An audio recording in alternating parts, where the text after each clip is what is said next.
Hello दोस्तों, welcome to my YouTube channel. दोस्तों, मैं सोनू सर आपके सामने दोबारा हाजिर हूँ एक नए कंटेंट के साथ।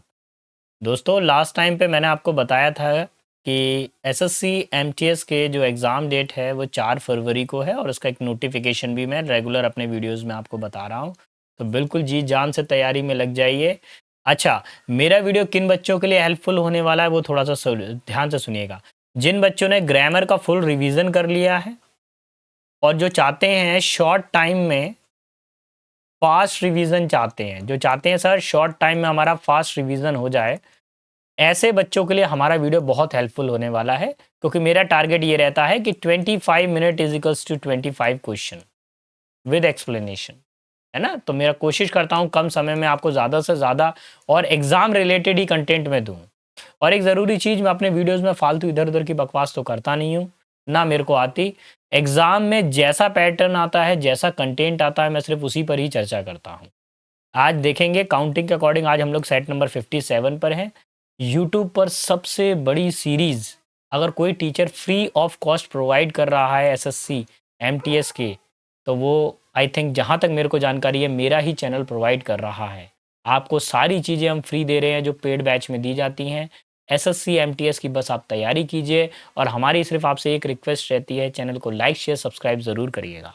तो बढ़ता हूँ मैं अपने सेशन की तरफ पर। ये रहा question number 1। The author use or the author's use of vivid imaginary dash the reader sense and making the story come alive। देखिए, ऑथर की जो यानी लेखक का जो स्पष्ट कल्पना होती है, वो क्या करती है, रीडर्स के सेंस को यानी समझदारी को बढ़ाती है और स्टोरी को बिल्कुल जीवंत बना देती है। तो क्या करती है बताइए, डल कर देती है, कंफ्यूज कर देती है या एक्शंस कर देती है? नहीं, वो क्या करती है, हाइटेन कर देती है यानी इंटेंसीफाई कर देती है। किसी चीज को बढ़ा देना, इंटेंसीफाई कर देना। सो option number 2 will B final answer. यहाँ पर क्वेश्चन नंबर 2 पर देखेंगे। 2 क्या बोल रहा है, smart watches are the last gadgets used by younger generation. देखिए, स्मार्ट वॉचेस क्या हैं, लास्ट गैजेट हैं जो यंग जनरेशन के द्वारा यूज़ किए जा रहे हैं। मैं आपको एक चीज़ बता दूं, आप सबसे पहले जाकर डिग्री चैप्टर को पढ़िए प्लीज़। डिग्री चैप्टर में गारंटेड 2 से 3 क्वेश्चंस आपको देखने को मिल ही रहे हैं, गारंटेड क्वेश्चन आ ही रहे हैं। तो द लास्ट गैजेट नहीं होगा बेटा, क्या होगा, option number 3 the latest gadget.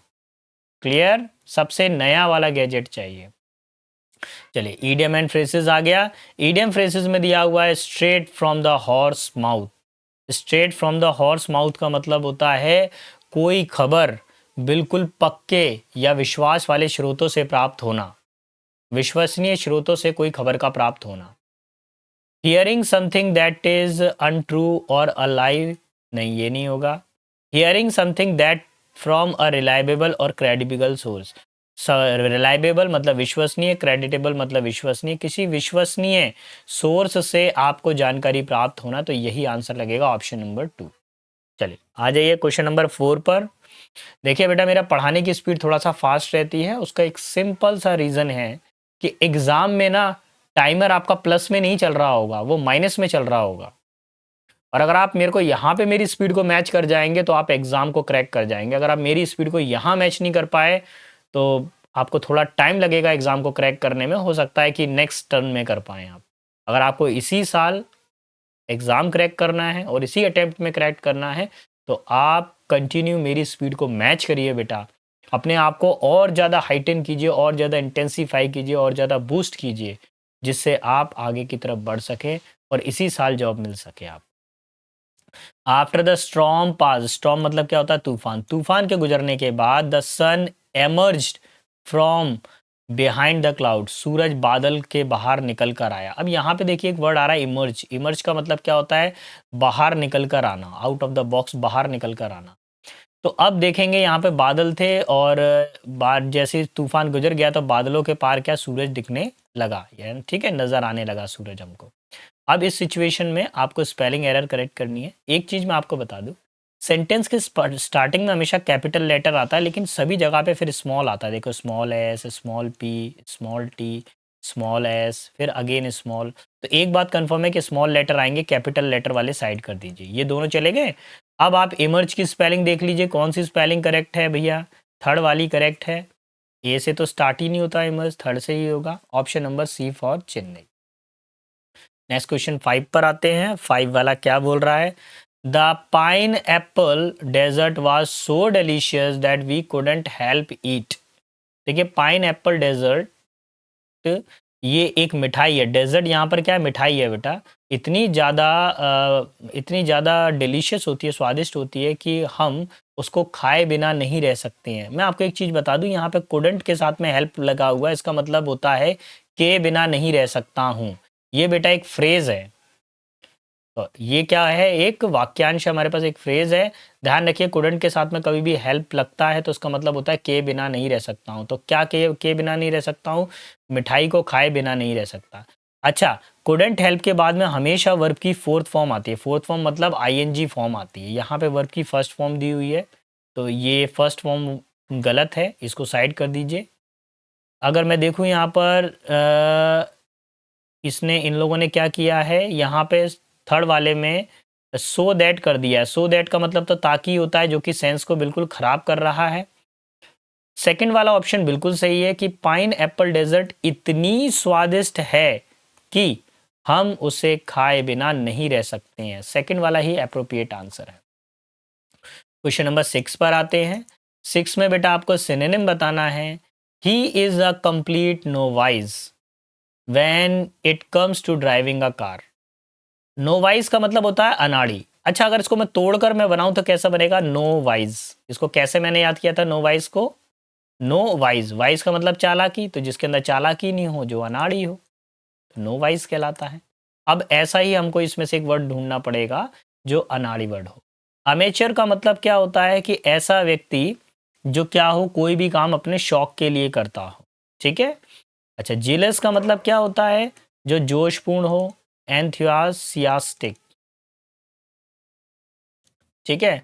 Expert का मतलब क्या होता है? जो स्किल्ड हो किसी चीज में। और स्विंडल का मतलब क्या होता है? किसी को चीट करना होता है। ठीक है। तो यहाँ पर ध्यान रखेंगे कि आपको बताना है नोवाइस मतलब अनाड़ी है, तो एक्सपर्ट का मतलब क्या हो जाएगा? ऐसा व्यक्ति जो काफ़ी ज़्यादा स्किल्ड है किसी चीज़ के अंदर। ठीक है। एक बार मैं चेक कर लूँ क्या करना है। सिनोनिम बताना है ना? हाँ, मैंने एंटोनिम बता दिया है ना? अपने शब्दों को वापस लूंगा मैं। जो भी मैंने आंसर बताया, मैं इस आंसर से ये सेकंड वाला आंसर नहीं लगेगा बेटा, लगेगा ऑप्शन नंबर 4। क्या आंसर लगेगा? Option number 4। ठीक है। क्योंकि मैं थोड़ा जल्दबाजी में ध्यान नहीं दे पाया बेटा। ये सिनोनिम है। नोवाइस का मतलब अनाड़ी होता है, और एमेचर का मतलब क्या होता है? ऐसा व्यक्ति जो शौक के लिए शौकीन हो और अनाड़ी हो। सो ऑप्शन नंबर 4 ही सही आंसर होगा इसका। ठीक है। बड़े आगे की तरफ नेक्स्ट क्वेश्चन पर आते हैं। क्वेश्चन नंबर 7 पर। The ocean cover more than 70% of earth surface.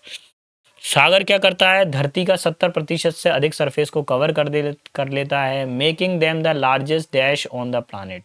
और ये प्लानेट पर क्या बनाता है? सबसे बड़ा रहने वाला क्षेत्र बनाता है। तो देखिए पहले हैबिट क्या, एक सबसे बड़ी रूटीन बनाता है ये? नहीं। हैबिटेट ये किसी का एटीट्यूड बनाता है? एटीट्यूड भी नहीं बनाता भैया, ये भी कैंसिल। हाइब्रिड ये किसी का मिक्सचर बनाता है? ये भी ठीक नहीं लग रहा। हैबिटेट, हैबिटेट का मतलब होता है नेचुरल होम। तो ये क्या करता है? एक प्राकृतिक घर बनाता है, नेचुरल होम बनाता है। तो यही हमारा आंसर हो जाएगा ऑप्शन नंबर 4। क्लियर? चलें आ जाते हैं क्वेश्चन नंबर 8 पर। 8 में आपको क्या करना है? एंटोनिम आपको बताना है 8 वाले में। और 8 में जो वर्ड दिया हुआ है ग्रैपल, ग्रैपल का मतलब होता है होल्ड टाइटली।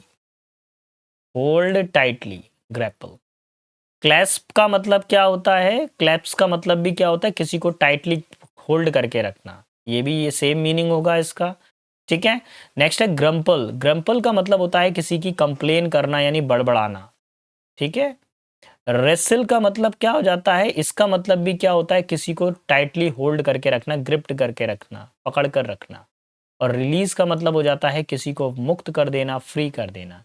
तो देखो होल्ड टाइटली किसी को पकड़ कर रखा हुआ है, रिलीज का मतलब क्या हो गया? किसी को मुक्त कर दिया है, फ्री कर दिया है। Option number 4 will be final answer. Again बेटा आपसे सिनोनिम पूछा गया है तो आपको सिनोनिम बताना पड़ेगा। Don't fight over such a trivial issue. एक छोटे से इशू पर आप लड़ाई ना करें। ट्रिवियल का मतलब क्या होता है कि कोई बहुत ही छोटी सी बात हो, मिनिमल, ठीक है, जो जिसका कोई कोई कोई ज़्यादा इम्पोर्टेंट ना हो कोई चीज़। कॉम्प्लेक्स का मतलब क्या हो जाता है, कोई चीज़ क्या हो, कॉम्प्लिकेटेड हो, जटिल हो। ट्रिकी का मतलब क्या होता है, कोई चीज़ काफ़ी डिफ़िकल्ट हो, ट्रिकी हो। अच्छा, इनसिग्निफिकेंट का मतलब क्या होता है, कोई चीज़ अनइम्पॉर्टेंट हो, ठीक है। और कंट्रोवर्शियल का मतलब क्या होता है, डिबेटेबल, कोई चीज़ क्या हो जिसमें डिबेट की जा रही हो, ऐसी सिचुएशन हो। आंसर क्या लगेगा, ऑप्शन नंबर थर्ड। क्लियर, यही आंसर रहने वाला है इसका, इनसिग्निफिकेंट। क्वेश्चन नंबर 10 पर आते हैं। 10 क्या बोल रहा है, whenever she is coming here she brings many gift for everyone. देखिए, whenever she comings here, कभी भी ध्यान रखिए, वैन कभी भी आ जाए सेंटेंस के स्टार्टअप में तो उसका कॉम्बिनेशन कैसा बनता है मैं आपको बता दूं। वैन आ जाए या वेन एवर आ जाए तो दोनों साइड पर वर्ब की फर्स्ट फॉर्म होती है, कॉमा के बाद में भी और कॉमा के पहले भी, ये ध्यान रखिएगा। तो यहाँ देखिए, कॉमा, कॉमा के बाद में शी ब्रिंग्स वर्ब की फर्स्ट फॉर्म है, ऐसे यस लगा है, ओके है। लेकिन यहाँ पे शी इज कमिंग आ रहा है जो कि सही नहीं है, आपको इसको करेक्ट करना पड़ेगा, you have to reform it. आपको क्या करना पड़ेगा, comes. Whenever she comes here, जब भी वह यहाँ आती हैं, जब कभी भी वह यहाँ आती हैं, she brings many gift for everyone, वो हर किसी के लिए गिफ्ट लेकर आती हैं। So option number 2 will be our final answer. Next आ जाएंगे क्वेश्चन नंबर 11 पर। 11 में क्या दिया हुआ है, Ravi said that his red jacket is cheaper, is the cheaper than all other jackets. तो देखिए, यहाँ पर इसका जो आंसर है इजीली सभी को पता है, ऑप्शन नंबर 2 ही लगेगा इसका आंसर। क्योंकि जब कंपैरेटिव डिग्री आप देन का यूज़ कर रहे हो तो देन से पहले यहाँ पर ये दा का यूज़ नहीं होना चाहिए। दा के साथ दा कब यूज़ होता है, जब सुपरलेटिव डिग्री दी हो। तो आप इसके दो आंसर कर सकते हैं, या तो आप ऐसा कर दीजिए, चीपर देन कर दीजिए आंसर, क्या कर दीजिए, चीपर देन कर दीजिए, आप दा को हटा दीजिए, एक तो ये भी सोल्यूशन ठीक है। या दूसरा तरीका आप ये कर सकते हैं, दा को अपनी पोजीशन पे बने रहने दीजिए और चीपेस्ट ऑफ ऑल करना पड़ेगा, और ये यहाँ से अदर भी हट जाएगा, क्योंकि अदर आता है किसके साथ में आता है, कंपैरेटिव डिग्री के साथ में आता है। तो मैं पहले वाले मूव की तरफ ही ज़्यादा जाऊँगा, वो ज़्यादा आसान पड़ेगा मेरे को, क्योंकि सिर्फ दा को हटा दीजिए और आपका आंसर बन जाएगा, यही ज़्यादा सुटेबल मेरा सोल्यूशन रहेगा। नेक्स्ट क्वेश्चन पर आता हूँ, नंबर 12 पर। देखो बेटा, मेरा पढ़ाने की स्पीड थोड़ा सा फास्ट रहती है, कई बच्चे मैच नहीं कर पा रहे होंगे, कई बच्चे तो भाग गए होंगे मैदान छोड़कर। तो जो मैदान छोड़ के चले गए ना, उनके लिए बड़ा संकट वाला समय है बेटा, है ना, क्योंकि मैं आपके कैरियर के साथ खेल नहीं सकता बेटा, मैं साफ कह रहा हूँ। 1 घंटे में 10 क्वेश्चन कराओ, बच्चे खुश, अरे मेरे को तो आ गया। अरे बेटा, ऐसे सिलेक्शन नहीं होता। अब वो गए जमाने, वो पहले वो कछुआ चाल चलते थे, अब नहीं है यार, अब इतना स्पीड की ज़रूरत है, इतना एक्यूरेसी की ज़रूरत है, मैं क्या बताऊं। एग्जाम में आप में से कई बच्चे बैठे, हम ही खुद बैठे हैं इसके अंदर, हमने खुद दिया, हमको पता चला इसके अंदर क्या चीज़ है, क्या डिमांड कर रहा है एग्जाम। जब खुद गुजरा हूं उस पेपर से, खुद क्रैक किया है, तभी आपका एक्सपीरियंस पे बोल रहा हूं मैं। हाँ, देखिए, फाइनल मेरिट में मैं नहीं आ पाया, मार्क्स मेरे कम रह गए, इस बात को मैं खुद एक्सेप्ट करता हूं मैं, है ना। और कुछ एसएससी के एग्जाम में मैं डॉक्यूमेंट वेरिफिकेशन तक भी गया हूँ, वहाँ पर भी मैं लौट कर आया। तो जब तक मेरा समय नहीं आ जाएगा तब तक नहीं होगा। मैं जो गलतियाँ मुझसे हुई वो आप लोग ना करें, आप लोगों को जो मैंने फेस किया है एसएससी के अंदर वो सब मैं आपको बता रहा हूँ यहाँ से। स्पीड पे वर्क करो, एक्यूरेसी पे वर्क करो, हमेशा वही तरह का कंटेंट देखो जो आपके समय को बचाए, जो डायरेक्ट बात कर रहा हो। ऐसे टीचर को ज्वाइन करो जो कड़वी बात करे और सीधी बात करे।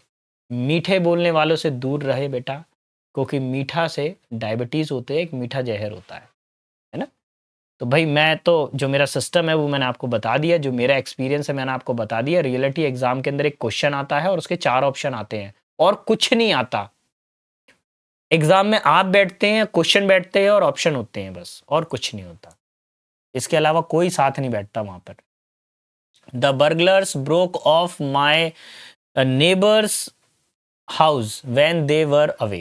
बर्गलर्स यानी जो चुपचाप से घर के अंदर घुस जाएं, बर्गलर यानी सेंधमार, चुपचाप से मेरे पड़ोसी के घर में घुस गए, और व्हेन दे वर अवे, जब वो घर से बाहर थे। तो देखिए, कभी भी किसी के घर में चुपचाप से दाखिल होना उसको बोला जाता है ब्रेक इनटू। और बेटा ये मोस्ट रिपीटेड फ्रेज है, स्टार कर लीजिए, न जाने कितनी बार आ चुका है। ब्रेक इनटू का मतलब होता है चुपचाप से किसी के घर में दाखिल हो जाना या एंटर फोर्सेबली, है ना, मतलब बलपूर्वक किसी के घर में घुस जाना। अच्छा, ब्रेक विद का मतलब क्या हो जाता है, एंड रिलेशन, किसी के साथ में रिलेशन को समाप्त कर देना, एंड रिलेशनशिप, ठीक है। अच्छा, ब्रोक डाउन का मतलब क्या था, स्टॉप वर्किंग, काम करना बंद कर देना, स्टॉप वर्किंग। और ब्रोक अवे का मतलब क्या होता है, स्केप यानी बच निकलना। फिलहाल आंसर क्या लगेगा, ऑप्शन नंबर थर्ड। क्लियर।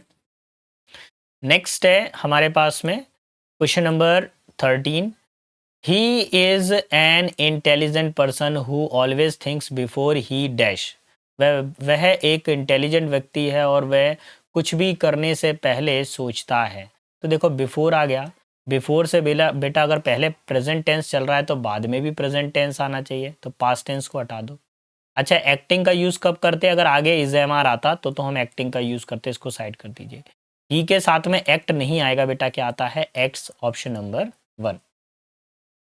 ही के साथ में ऐसे ही एस आता है। आपको क्या करना है, इनकरेक्ट स्पेलिंग बतानी है, ठीक है। तो यहाँ पर वर्ड क्या है हमारे पास में, रेंडेजवर्स। रेंडेजवर्स का मतलब क्या होता है, पहली बात तो स्पेलिंग करेक्ट है। ल्यूटिनेंट की स्पेलिंग क्या है, ये गलत है। इसकी सही स्पेलिंग क्या होती है, LEUTENANT, ठीक है। इसको लेफ्टिनेंट भी पढ़ा जाता है, ल्यूटिनेंट भी पढ़ा जाता है, ठीक। अच्छा, ब्यूरोक्रेसी की स्पेलिंग सही है, ऑगमेंट की स्पेलिंग सही है। आंसर क्या लगेगा, ऑप्शन नंबर 2। गलत स्पेलिंग बतानी होती है। नेक्स्ट क्वेश्चन पर आते हैं। अच्छा, कुछ चीज़ों में इसके मीनिंग जरूर मैं आपको क्लियर करूंगा। ऑगमेंट का मतलब क्या होता है, किसी चीज़ को बढ़ाना, इंक्रीज कर देना। ब्यूरोक्रेसी का मतलब क्या होता है, जिसमें ऑफिसर्स वर्क करते हों, है ना। ब्यूरोक्रेसी क्या होती है, जिसमें ऑफिसर्स बहुत सारे वर्क करते हैं। और ये फर्स्ट वाला जो दिया हुआ है, रेंडेजवर्स, इसका मतलब होता है गैदरिंग प्लेस, अपनी जगह को बनाना, गैदरिंग प्लेस, ठीक है। फिलहाल ऑप्शन नंबर 2 रहेगा। क्वेश्चन क्वेश्चन नंबर 15 पर आऊंगा मैं। My brother plays the guitar dash than I do. Than आ गया ना बेटा, देन आ गया, 100% कंपैरेटिव डिग्री आएगी। कंपैरेटिव डिग्री ढूंढो, boost, sorry, good, positive degree, best, superlative degree, well, positive degree, better, comparative degree. इसको फ्री हिट क्वेश्चन कहते हैं। 99% बच्चों का सही आंसर होगा। डिग्री वाला चैप्टर आ रहा है, मैं बार बार बोल रहा हूँ बेटा, आप लोगों से रिक्वेस्ट है मेरी, प्लीज़ डिग्री चैप्टर को जाके पढ़ो बेटा, बच्चा पढ़ो। आप नहीं पढ़ोगे कैसे काम चलेगा, बताओ, कैसे सोनू सर सिलेक्शन दिलवा पाएंगे, बताओ। अब मेरे पास कोई जादू की छड़ी तो है नहीं है, मैं घुमा दूं और आपका सिलेक्शन हो जाए यार। पढ़ना पड़ेगा, सीधा सा एक ही कंसेप्ट है बेटा, पढ़ना पड़ेगा। एग्जाम को अगर क्रैक करना है तो अपने ऊपर विश्वास रखना पड़ेगा, दूसरे पे नहीं, है ना। अपने ऊपर विश्वास रखो और अपने ईश्वर पे विश्वास रखो जो तुम्हारे अंदर है, उस पर भरोसा रखो, सिलेक्शन 100% होगा। सबसे पहले खुद को बताओ कि सिलेक्शन हो गया, तब दुनिया को बताओ कि सिलेक्शन है। और पहले से डरे बैठे हुए हैं, क्या होगा हमारा, क्या होगा, क्या होगा, जो डरा हुआ है उसका तो कुछ ही नहीं होगा बेटा। My sister performed brilliant in the competition yesterday. Adverb chapter का है ये, किस चैप्टर का है, एडवर्ब चैप्टर का। मेरी सिस्टर ने कल अच्छा प्रदर्शन किया, कि अच्छे से प्रदर्शन किया, ये बेटा एडजेक्टिव है जो कि गलत है। हमको चाहिए एक एडवर्ब। वर्ब की क्वालिफाई करने के लिए कौन सा वर्ड आता है, एडवर्ब आता है। तो आपको क्या कहना पड़ेगा, ब्रिलियंटली, LY आपको लगाना पड़ेगा। आंसर लगेगा option number 3। Is it clear to you. चल बढ़ता हूँ आगे की तरफ, क्वेश्चन नंबर 17। ओ हो, आई थिंक ये रिपीट आ गया। Idiom, straight from the horse mouth, ये मेरे से शायद डबल बार टाइप हो गया है। और इसका मीनिंग क्या होता है, किसी भी अपने विश्वास वाले स्रोत से कोई जानकारी प्राप्त होना। जैसे रील्स बहुत सारी चलती हैं, तो क्या रील्स पे आप भरोसा कर सकते हो, आप बिलीव कर सकते हो, ट्रस्ट कर सकते हो, नहीं ना। लेकिन अगर न्यूज़पेपर में कोई चीज़ प्रिंट हो जाए तो आप उस पर ट्रस्ट करते हो। तो अगर कोई चीज़ हमको न्यूज़पेपर से मिल रही है, मतलब रियल इंफॉर्मेशन मिल रही है, तो उसके लिए हम क्या बोलते हैं, straight from the horse mouth. Rumour, rumour begins at home. Rumour का मतलब होता है कि चारों तरफ पर अफवाह का फैलना। अफवाह कहाँ से फैलती है? घर से नहीं। Directly eating from the provider, जो प्रोवाइड कर रहा है वहाँ से डायरेक्ट खाना खा लेना नहीं। Directly from the person involve, यही होगा। ऐसा व्यक्ति जो उसमें शामिल था, वो घटना देख कर आया, उसने देखा कि वहाँ पर कोई एक्सीडेंट हो गया है, तो वो रियल सोर्स है। Giving no expression at all, कोई भी एक्सप्रेशन नहीं देना, ये नहीं होगा। क्वेश्चन नंबर 18 पर आते हैं। The way Sonam performed live on stage can be called the dash one. देखिए, जिस तरीके से सोनम स्टेज पर परफॉर्म कर रही है उसको हम क्या कह सकते हैं, बताइए। देखिए, दा आता है तो दा के बाद में हमेशा क्या आती है? सुपरलेटिव डिग्री आती है। बेटा कौन सी डिग्री आती है? सुपरलेटिव डिग्री आती है। तो पहले यहां से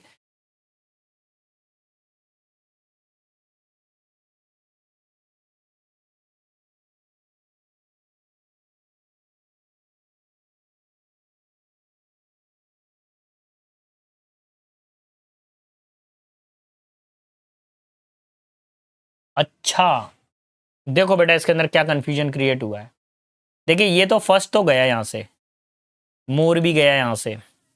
अब मैं आपको एक चीज बताऊं, एसएससी डिपार्टमेंट आंसर कर रहा है ऑप्शन नंबर 4। एसएससी अपना क्या कह रहा है? ऑप्शन नंबर 4 कह रहा है। ठीक है, हम इस बात को एक्सेप्ट करते हैं। लेकिन वहीं पर ही एसएससी की बुक ये भी कहती है हमसे कि परफेक्ट एक ऐसा वर्ड है जिसके आगे ना तो मोर का यूज होता है ना ही मोस्ट का यूज होता है। अब मोर और मोस्ट का यूज होता नहीं है, एसएससी डिपार्टमेंट ने आंसर ये कर दिया है, तो यहाँ तो मोस्ट आ रहा है। तो इस आंसर को आप चैलेंज कर सकते हैं। मेरे हिसाब से इसका सही आंसर होना चाहिए ऑप्शन नंबर 2। क्या होना चाहिए? Mostly perfect. The Sonam perform live on the stage can be called the mostly perfect one. देखिए, सोनम ने जो स्टेज पे परफॉर्म किया है उसको मैं ज़्यादातर परफेक्ट कह सकता हूँ कि ज़्यादातर वो परफेक्ट वन में से थी। हालांकि सुनने में थोड़ा डिफरेंट लग रहा है, एसएससी ऑप्शन नंबर 4 कर रहा है, लेकिन यहाँ पर एसएससी डिपार्टमेंट को ये भी एक्सप्लेन करना चाहिए कि जब परफेक्ट से पहले हम मोस्ट का यूज़ नहीं कर सकते हैं डिग्री बनाते समय, तो फिर ये आंसर कैसे हुआ है। ठीक है, तो it is up to you. एक बार आप अच्छे से चेक कर लीजिएगा। मैं ऑप्शन नंबर 2 ही करेक्ट करूँगा मैं। ठीक है, और फिर एक एरर और क्रिएट हो रही है, मोस्टली से पहले द मोस्टली परफॉर्म, ये भी थोड़ा सा कंफ्यूजन क्रिएट कर रहा है। चलिए क्वेश्चन नंबर 19 पर। The assignment was dash early in the morning. Assignment क्या है? सुबह ही हमको क्या करना पड़ेगा? सुबह ही हमको जमा करना पड़ेगा या सुबह तक ही हमारे पास में आ जाएगा। तो देखिए ये जो वर्ड है हमारे पास में डो, इस डो का मतलब क्या होता है? Female deer. क्या होता है? Female dear. डू का मतलब करना होता है। ड्यू, ड्यू का मतलब होता है वाटर ड्रॉप। क्या होता है? Water drop, due. और एक और ड्यू है, इसका मतलब होता है कोई काम का होना एक्सपेक्टेड। ठीक है, तो ये होगा आंसर नंबर 4। क्लियर? चलिए बढ़ता हूँ आगे की तरफ। क्वेश्चन नंबर 20 पर आपको एंटोनिम बताना है। They want to bifurcate the state. Bifurcate का मतलब क्या होता है? किसी चीज को डिवाइड कर देना, टुकड़ों में बांट देना। अच्छा, हमको एंटोनिम बताना था। डिवाइड का मतलब तो देखिए यहाँ पर सेपरेट कर देना, किसी को अलग कर देना। अच्छा, एग्जामिन का मतलब क्या होता है बताइए? किसी को टेस्ट करना, जांच करना। सपोर्ट का मतलब किसी को हेल्प करना, सहायता करना, असिस्ट करना। और कंबाइंड का मतलब होता है किसी चीज को मिक्स करना या जोड़ना। तो यही आंसर हो जाएगा option number 1। Pre hit question था। नेक्स्ट क्वेश्चन पर आते हैं। देखिए, आज सेट नंबर 57 है, कल मैं आपके लिए सेट नंबर 58 लेकर आऊंगा, तो तैयार रहिएगा इसके लिए।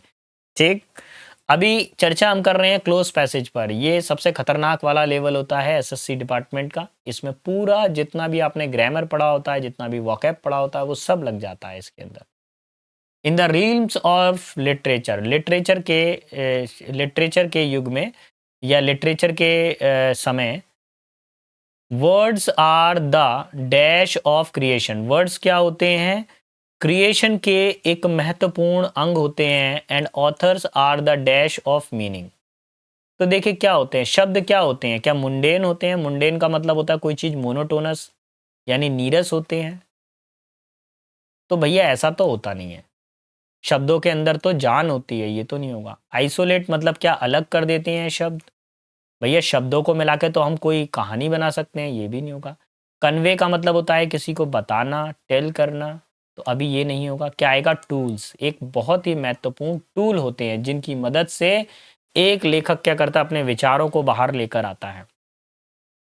Authors are the dash of meaning, उन शब्दों की मदद से, उन टूल्स की मदद से वो क्या करता है, शब्दों को संजो कर रखता है, इकट्ठा करके रखता है। क्या डायरेक्शन देता है? नहीं। वाइब्रेशन यानी कंपन करता है? नहीं। कावर्ड यानी डरता है? ये भी नहीं। कीपर्स क्या करता है, उसको इकट्ठा करके रखता है, शब्दों को अपने पास में, फिर उनके अर्थ बताता है। दे स्किलफुली वीव स्टोरी, वो स्किलफुली क्या करता है, कहानी को बुनता है। विद डैश नैरेटिव्स, स्पष्ट शब्दों के साथ में अपनी कहानी को बुनता है। तो कन्वे मतलब बताना, मुंडेन का मतलब होता है नीरस होना, डी फ्रॉस्ट का मतलब क्या होता है, बर्फ जमी हुई है और बर्फ जमी हुई बर्फ को हटा देना। विविड, विविड का मतलब होता है किसी चीज का क्लियरली यूज करना, तो अपने शब्दों को वो क्या करता है, क्लियरली यूज करता है, अच्छे तरीके से। तो option number 1। That can dash the depth of human emotion, जो क्या कर सके, ह्यूमन इमोशन को क्लियरली बता सके। बैंकर क्या बैंक में रख सके? नहीं।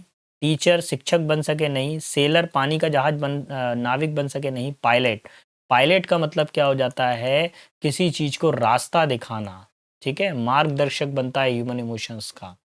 अ वेल क्राफ्टेड नोवेल, एक अच्छा उपन्यास वो हो सकता है, can dash read into the world making them forget the passage of time. देखिए, एक अच्छा उपन्यास वही होता है जो उनको समय को भुला दे और उनको लेखक अपने ही जमाने में या अपने ही दुनिया में ले जाए, ऐसे शब्द। तो इंस्टॉल का मतलब होता है किसी चीज को स्थापित करना, ये नहीं होगा। रेपेल मतलब किसी चीज को दूर कर देना, ये भी नहीं होगा। आइसोलेट अलग कर देना, ये नहीं होगा। इमर्स, इमर्स का मतलब क्या होता है कि अपने ही अपने लेखकों को वो इस लेवल पे ले जा, अपने श्रोताओं को या रीडर्स को इस लेवल पे ले जाए कि वो कहानी पे यकीन करने। तो चलिए दोस्तों, कल का याद रखिएगा, कल मैं आपको मिलूंगा सेट नंबर 58 के साथ में। तो तैयार रहिएगा, सेम टाइम 9 बजे 9 PM पर। Thanks for watching me, please like share subscribe my channel. मैं सोनू सर मिलता हूँ नेक्स्ट वीडियो में कुछ इसी तरह के कंटेंट के साथ में। तब तक के लिए सारे बच्चों को बेस्ट ऑफ लक। जय हिंद, जय भारत।